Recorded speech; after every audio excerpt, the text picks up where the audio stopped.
Hindi siya makatayo. Yan. Dito ka lang. Dahan-dahan lang. Kasi baka sa tagal-tagal na niyan nakaupo, ganyan lang. Kaya Oliver, sit down. Whoop! Ay, tignan nyo mga kababayan. Tignan nyo yung hair niya. Ito, ganito itsura ng buhok mga kababayan na 15 taon.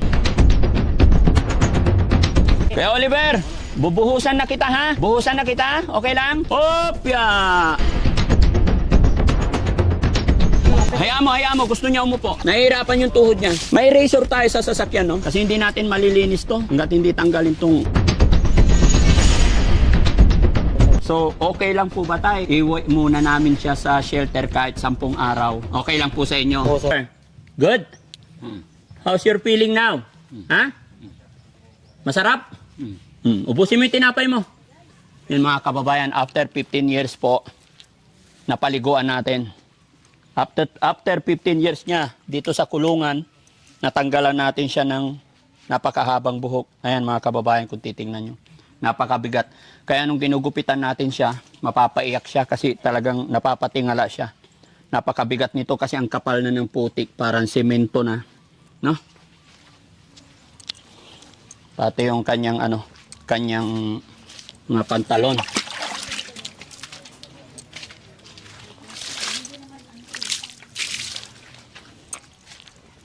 Ano pangalan ni tatay? Opo. Tay Bernardo, dito po tayo. Okay lang. Tay, anong masasabi mo po na sa loob ng 15 taon na paliguan, nabihisan? Gumanda na yung kanya, sir. Kanya, gumapo na siya. Gumapo na siya. Gumapo na Hindi siya. na siya nakakatakot hawakan. Hindi na, sir. Kung kanina mga kababayan, lahat po ng lalapit dito nakadistansya, mapapansin ninyo. Dahil matalsikan man lang ikaw nang galing sa kanyang daliri, talagang pag hindi ka sanay sa mga ganitong tao, gaya ng aking sinabi mga kababayan, hindi mo kakayanin. Kaya muli po mga kababayan, sa mga kapanood ng bidyong ito, pasintabi po sa mga kumakain, At ito si Kuya, dahil 15 taon, masaya siya na nakita niya yung kapatid niya na malinis na, nagupitan na. Paano ngayon to, Tay? Anong plano niyo po na nabihisan na siya? Ibabalik niyo pa po ba siya diyan? Kayo, sir, kung anong Hindi po. gawin natin. Kayo po ang tinatanong ko, sir. Kasi, gaya na aking sinabi, napaliguan na, naawa lang po kasi ako sa sitwasyon niya na napakarumi, puro tayo yung ulo, buong katawan. Ngayon po, nabihisan na po siya. Ano yung plano niyo? Diyan pa rin siya po. Diyan naman ng bahay na, sir. Diyan ang bahay niya. Sa Makatwid, sir, kaya ito nakulong dyan, kaya nyo kinulong kasi nananakit ba? Oo, sir. Violente siya. Noon, sir. Nananakit siya, Nananakit. kaya kinulong nyo siya. Ganun, sir. Ganun na nga. Yan mga kababayan, at ano't ano man po ang pinagdaanan or nangyari, pagpaumanhin nyo po mga kababayan, no? Bagamat hindi natin alam talaga yung kanilang mga dahilan or simula. Pero andito ang Team Daddy Frankie para gumawa ng tulong sa abot ng aming makakaya kasama ng aking team. At ito, hindi ko alam kung anong gagawin ko sa ngayon, pero may pag-cooperate tayo sa pamilya ni Kuya Oliver. Siyempre, hindi natin pwedeng, hindi tayo pwede basta-basta gumalaw na walang abiso or permiso. Tay, nga pala, nakabidyo po ako, i-upload ko po ito sa YouTube, Facebook, okay lang po. Maraming salamat po. No? Okay. Tay, naawa kasi ako sa kanya na ibabalik nyo agad siya dyan. Hindi pa natutuyo, tapos basa pa. No? Mabaho pa actually. Kailangan talaga i-sanitize para hindi siya magkasakit. No? Although, pasensya na po kayo tayo, no? Wala akong masamang intention manakit ng inyong mga damdamin. Naintindihan ko po yung sitwasyon, gawa ng kahirapan ng buhay. Oo, sir. Kaya thanks to God, nandyan ang ating mga viewers, ang ating mga followers, dahil sa pamamagitan nila, pag-support nila kay Daddy Frankie, ay nakakagawa kami ng mga ganitong pamamaraan ng pagtulong. No? Oo, sir. So, okay lang po ba tayo? Kasi sabi nyo, ibabalik nyo dyan. Okay lang po ba sa inyo na iuwi muna namin siya sa shelter kahit 10 araw? para makulture natin yung kanyang katawan, mapakain ng maayos, makatulog ng maayos. Oo sir, salamat sir, yan ang plano nyo. Okay lang po sa inyo. Oo sir. Matanong ko lang sir, itong kapatid nyo po ba mula nung sa loob ng 15 taon, wala po ba kayong nakitang nagkakasakit siya or yung malalang sakit bukod sa kanyang depression? Noon sir, hindi na makakain. Kaya Hindi siya makakain noon. noon sir, hindi na makakain. Gaano katagal yung... Baka isang araw lang naman sir. Ay, isang araw lang. Bukod doon, tayo mga kakaibang sakit, bukod sa kanyang depression, may mga naramdaman po ba kayo? Wala na yata nang nakikitang siyang hindi naman cancer. Basta pagkain ko lang ang tinatawag niya sir. Pagkain lang. Pagkatapos pakainin, buhusan. Oo, minto na pagka may pagkain na siya sir. Pagka sumigaw ng gutom, saka pakainin. Oo sir. Kaya Oliver, inumin mo yung tubig para lumakas ka lahat, ha? Para ma-drain. Ha? Kasi yung iniinom niya kanina, saan yung tumbler niya tayo? Yan sir, timba, binabantay ko na lang. Yung nasa timba na tubig, yun nang doon galing yung iniinom niya. Oo sir. So, yun mga kababayan, mga kabarangay, no? Bigyan niyo ako ng opinion, suggestion po, kung may mga reaction po kayo para ma-correct ni Daddy Frankie kung ano yung mga pagkakamali or para mas mapaganda pa. Mag-comment lang po kayo dyan kung ano ang mas magandang gawin mga kababayan. Pero sa ngayon, ito po yung kasunduan namin ni Tatay. Pansamantala, iuwi natin ito sa shelter bagamat hindi ko alam kung paano kasi medyo malayo. Ilang oras ang biyahe, Kuya Rizky? 5 oras kalahati? O sige, titignan natin, no? Pero okay lang yan, para sa ikabubuti at maging maayos ang kalagayan ni Kuya Oliver. Pero tay, gaya ng aking sinabi, partial and official, no? Ang sinasabi ko sa inyo, mga 10 araw. At kung ano ang magiging resulta, pagkain dun. Okay lang? Ako muna magiging daddy mo, ha? Kuya Oliver. Sinilas ka. Yan, very good. Okay, wala na. Kuya Oliver, pansamantala ako muna yung magiging daddy mo ngayon, ha? Dadalhin kita sa bahay, ha? Para tumaba ikaw, ha? Pero tay, kung sakasakali dalhin namin ito sa bahay pagamutan, pwede ka po bang sumama mag-assist sa amin? Kahit sa una lang. Kasi pag dinadala ito sa pagamutan, kayo po ang makakasagot ng mga katanungan. Okay lang po ba? Kukunin mo ako dito sir. Sa, Yes po, dadaanan ka namin. Kung sakasakali. Magbibigay ako ng message kay Ballpoint Man para makapaghanda ka rin. Oo sir. Pero ang sir, iayos muna natin yung sitwasyon niya doon. Pakainin muna. No? Oo sir, para kung naman guminhawa yung ano niya sir. Pakiramdam niya. Sige po. Ano lang tay, support lang kailangan namin. Suporta ng pamilya. Tulong na rin natin sa ating kapatid. Ano po? Oo sir. Sige. So guys, paano? Dalhin na natin doon? Para mawala na dito sa putik-putik. O, kailangan may upuan. Yung sasakyan, hindi ba kaya i-atras dito? Ay, kaya sir. Lakad ka, Kuya Oliver, doon tayo. Halika. Doon tayo. Halika, para walang putik. Doon. Halika, tayo ka. Tayo. Tumadir ka na o. Doon tayo, doon. Tumadir ka. Doon. Tumadir ka. Para mawala sa putik, doon na lang. Para hindi siya bumalik dyan. Kasi marumi pa yan. Doon, sa lagpas ng baka.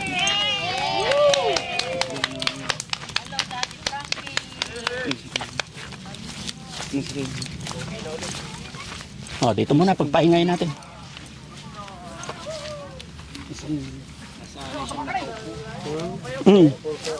Isang taon, ay 15 taon ba naman eh.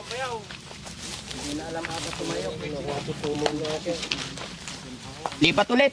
Dahan-dahan lang. Dali mo yung tubig. Diyan, wala tayong naiwang gamit doon. Check mo.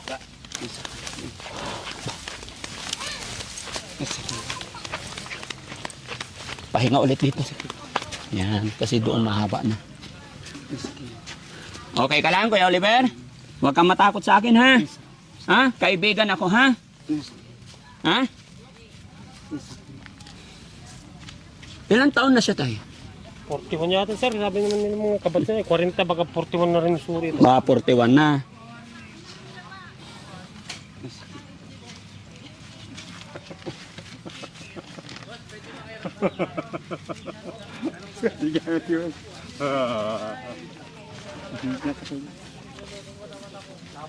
Oo. Masakit. Sa likod, sa likod. Whoop! Wait lang, dahan-dahan. Papwestuhin muna natin kasi masakit. Dahan-dahan. Masakit. Masakit. Masakit. Bro, ha? Masakit. One, two. Masakit. Masakit? Hindi, okay lang. Yan. Hindi masakit yan.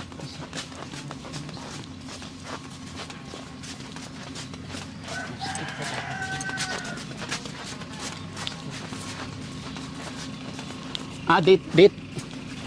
Sa Toyota. Kasi maraming laman to. Kaya dyan sa kanan. Kanan.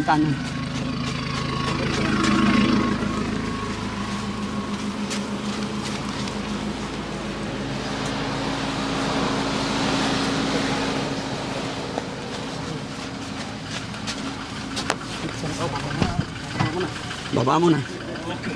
Dito ako. Mga ako dito. Walang karton? Karton muna. May karton? Baka kasi umihi eh. Hurong natin yung para hindi maarawan. Habang hurong natin. Yan, dyan muna. Ay, pupunta na si David Tano. Ay, David pala. David. Pero sabi niya, Oliver. Kahit karton lang muna. Pasya ka dyan. Kasi baka umihi eh. Plastic. Wala, hintay lang ka. Hindi ka kailangan. Pero lagay mo rin pa sa mata. Suporta lang. Tapos diretsyo na to biyahe. Doon na tayo kakain sa bahay. Ha? Kaya pa, di ba? Ha? Pre, asan na yung... sige, mamaya, nasakay ko lang to. Yan, sapin mo yung karton para sigurado. Tapos sa ibabaw yung damit. Sa ibabaw yung damit. Ha? Ba't ko umiiyak? Giniginaw lang to. Sige, okay. Okay? O, tara. Lipat ka na dun, ha? Lapit muna natin to. Isa dun sa loob. Sino ba isa sa loob? O, sige, kayo na lang. Hindi, nandun si Rizky. Sige. Lapit lang muna. Okay.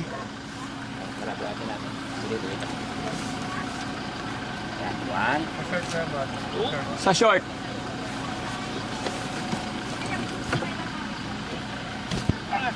Yon. Katabi mo na doon, bro.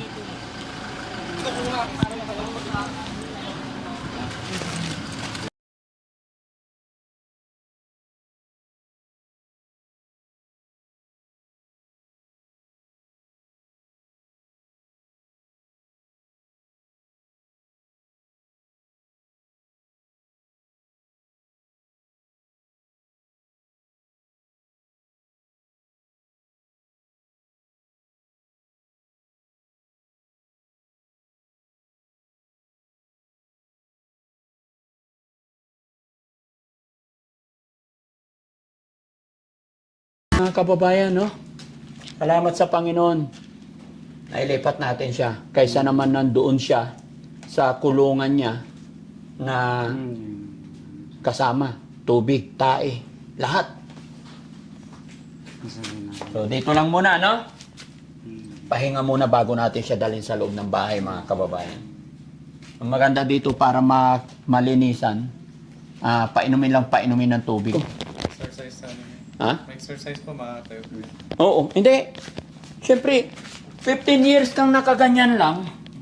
Di ba? Kaya hirap. Pero mga 5 araw, 10 araw, ganyan lagi. Si may sugat siya, may eksema. Ay, sugat, kaya pala masakit. No? May sugat na, no? Oo. May sugat na yung dito niya. Kabila.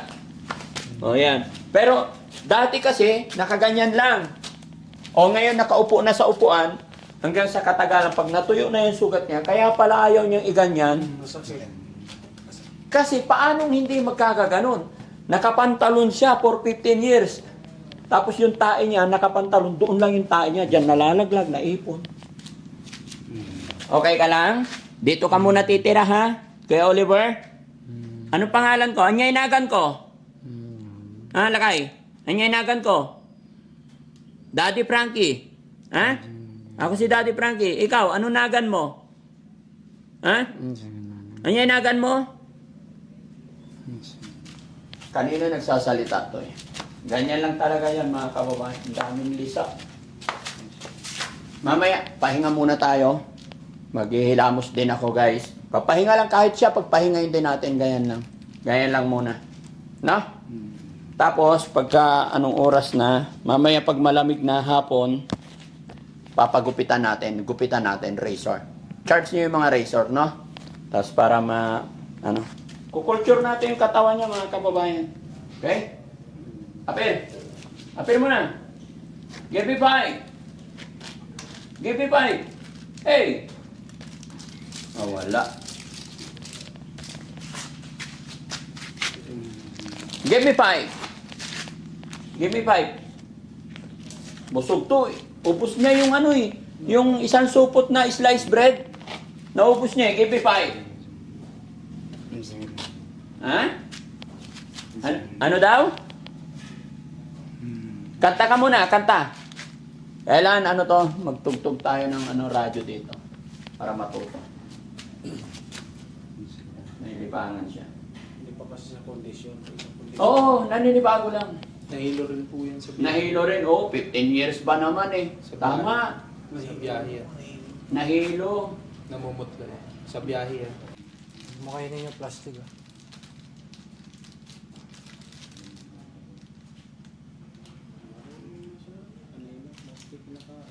Oreo.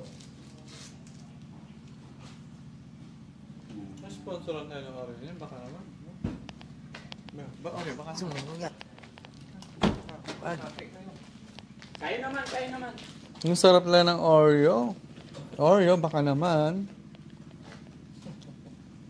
Para sa mga angels natin. Dito sa Daddy Frankie. Baka naman, bigay ka ng isang pakete ng Oreo. Angel Oreo. Sugata.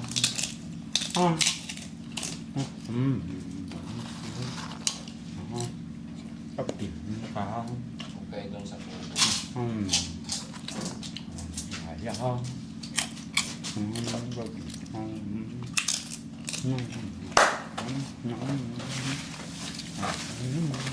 Kain tayo!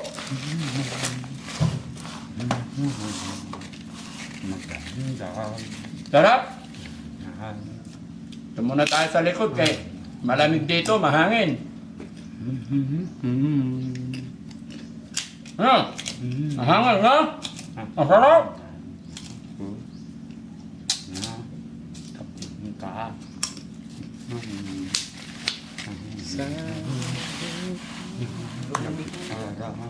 Pa. Ikaw lang, aliyah. Ikaw lang,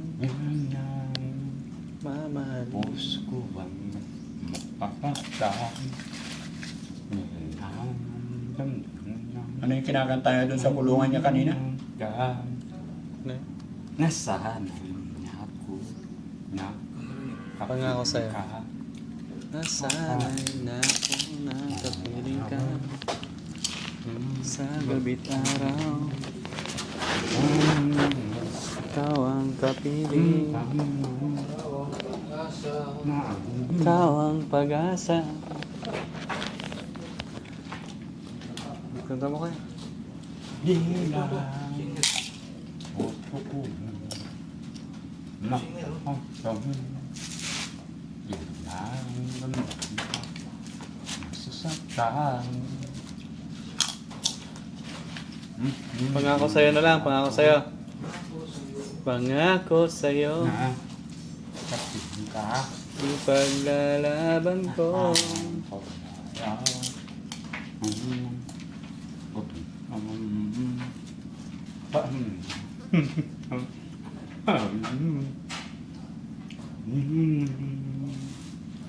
Puso ko masasaktan.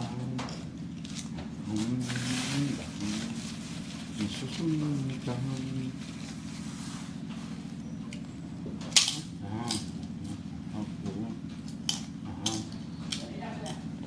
Nag-ooperate na sa ito.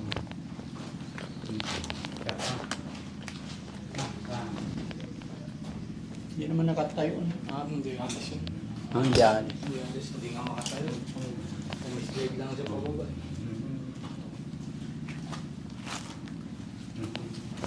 Ha? Dadali natin sa pagamutan. Ha? Oh?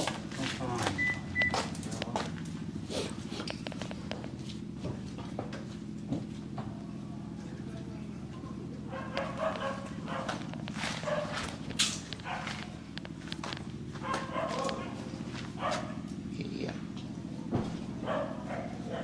Coba dito.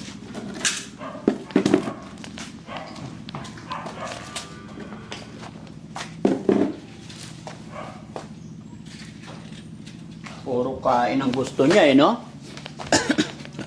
Nagutuman ka? Kaya Oliver?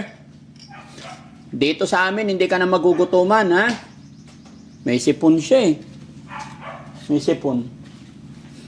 Huwag kang mag-alala, ha? Kunting oras na lang, kunting araw na lang. Papagamot ka namin. Dalhin ka namin sa pagamutan. Nakakaawa yung sitwasyon niya, mga kababayan. Daig pa niya yung mga kababayan. Kung makita nyo yung bahay niya, yung kulungan niya, daig pa niya yung baboy. Malinis pa yung sitwasyon ng baboy compare sa kanya.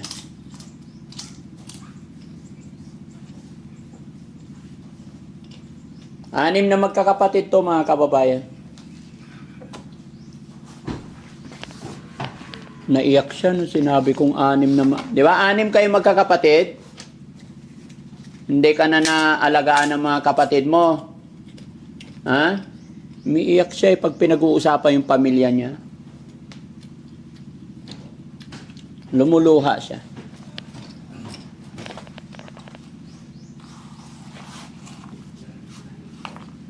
Anong pangalan ng mga kapatid mo, Kuya Jerome? Ay, ano? Oliver. Ha? Ano pangalan ng manong mo? Manang? Kanya inaganti yung manang mo. Kuya Oliver, kanya inaganti yung manong mo? Ti manang?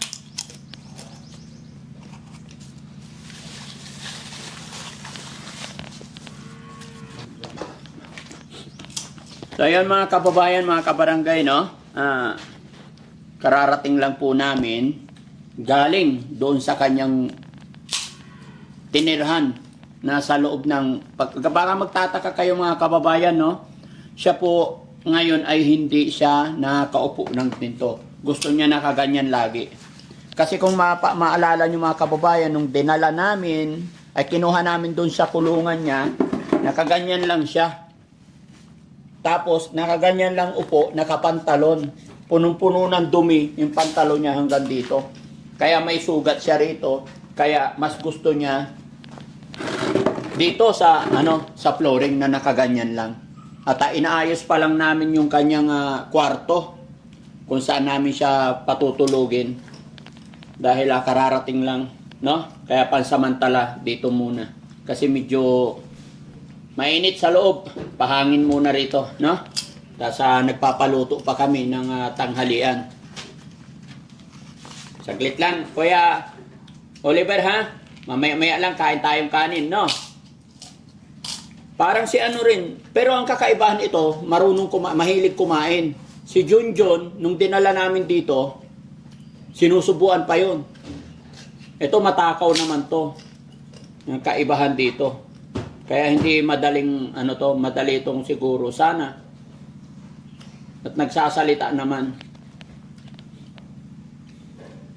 Sabi nila mga kababayan, kaya nila ito ikinulong sa loob ng 15 taon dahil nananakit daw to. Kaya takot na takot sila. Kaya ito, focus kami dito, babantayan muna namin to ng ilang araw, 24 oras, kung ano talaga yung attitude niya. Pero lalabas po yung attitude nito mga kababayan after 3 days po. Pag nakapagpahinga na, and then nakakain na, makakabawi na siya ng lakas, doon lalabas talaga yung nito. Dito sana sa plastic, naubos niya. Isang slice bread, naubos niya no?